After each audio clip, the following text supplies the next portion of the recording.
So El Camino, a Breaking Bad movie, has just released Friday just gone on Netflix, and it is the movie set right after the events of Breaking Bad's fifth and final season. It's the newest entry in the Breaking Bad universe, following Better Call Saul and all of that sort of stuff. It's kind of crazy actually how many things we have in this universe now. We've got 4 seasons of Better Call Saul, 5 seasons of Breaking Bad, and now a movie. But yeah, the movie takes place really soon after Breaking Bad ended, like literally minutes after the show ends. So I thought it'd be fun to review because I'm a huge Breaking Bad fan. I started watching this show, I think the month the show ended back in 2013 was the same month that I started watching it, and I binged the whole thing just in time for the final.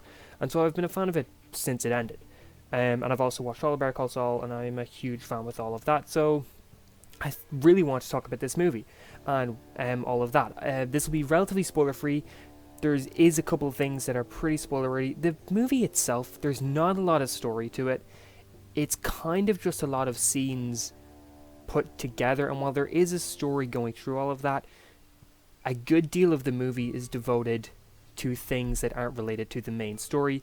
But there are things like characters and whatnot that are spoiled, and I guess the ending as well could be considered a spoiler for a lot of people. So I'll try and kind of just stay pretty vague when I'm talking about all of this stuff.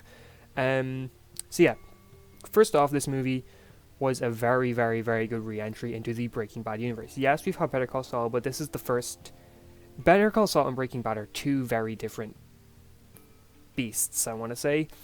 Breaking Bad, while it is slow in the first couple seasons, it gets very fast-paced and intense a lot of the time. Better Call Saul is very different in that most of its episodes are very dialogue-based, very slow-paced, and it's just as amazing as Breaking Bad, but they're two very different things.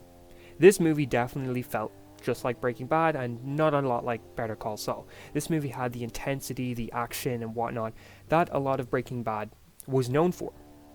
Aaron Paul is superb in this movie.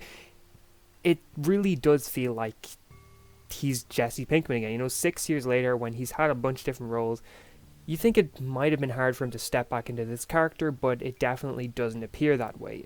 He played the role superbly in this. This actually might be one of his best moments as Jesse Pinkman, I want to say. The beginning of this movie, if you've seen the trailers, you know that it looks like right after coming out of the neo-Nazis kind of cage and all of that, he's very, very, very messed up in the head. He seems very kind of scared and all of that sort of stuff, and he plays that superbly.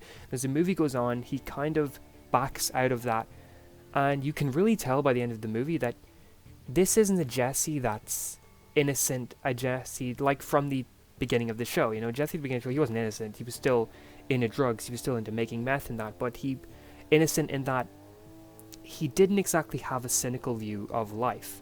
But at the end of this movie, you can tell this is a completely different character than when Breaking Bad started.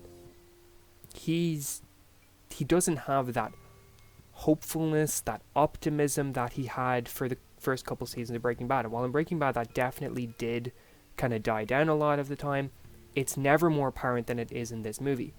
The beginning of this movie is Jesse Pinkman at his lowest point, and Aaron Paul does that superbly. There are other characters that appear in this that were in the show. You probably know a couple of them if you've seen the trailer. There's also a good few that they did a very good job of hiding that didn't get spoiled and whatnot that I was very surprised to see in this.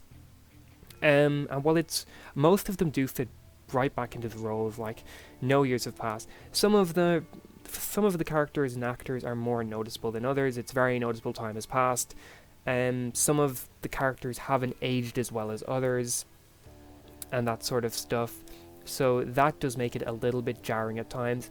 And there are a couple times when because a lot of the movie is devoted to flashbacks to different periods throughout Jesse's life and whatnot.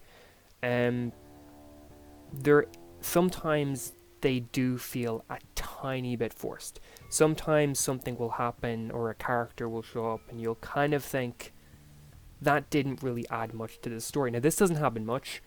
It happens very few times, but sometimes it does just make you go, I don't know if that was needed. It was a nice scene, but I don't know if that was needed.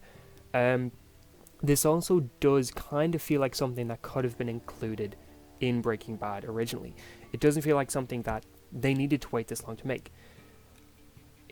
I know a lot of people didn't think this movie was needed at all, but after watching it, I do think this was a necessary movie, but I also think that this probably should have been something that was included when the show originally ended, rather than 6 years later.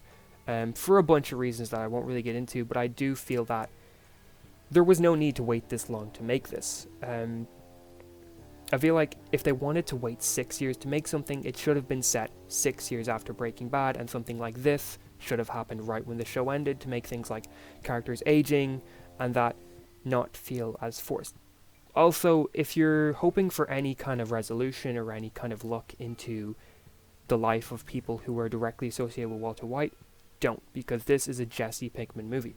Breaking Bad was Walter White's story. El Camino is Jesse Pinkman's story, and so you don't see characters who are, connected to Walter. In this, you only see characters who are connected to Jesse. So don't be expecting follow-ups on Skyler or Walter Jr. or anything like that. Maybe they'll at some point make something devoted to those characters, another movie, a miniseries. Maybe they'll even make another show after Better Call Saul ends, because I really don't see Better Call Saul going on much longer. And it's possible they could bring in characters like that in a different show like that, which I'd be all for. I would be for seeing more things like this in this universe, one-off movies. But yeah, I thought this was a very enjoyable movie. I do think it was necessary. I just don't think it should have been this long till they made it. Amazing performances, amazing cinematography, amazing music choices. And yeah, if you're a fan of Breaking Bad, I think you'll really, really, really enjoy this movie. And I would give it a 9.3 out of 10. Thank you very much for watching. I hope you enjoyed this video. If you did, please like, share, subscribe, and all of that. And I hope you have an awesome day.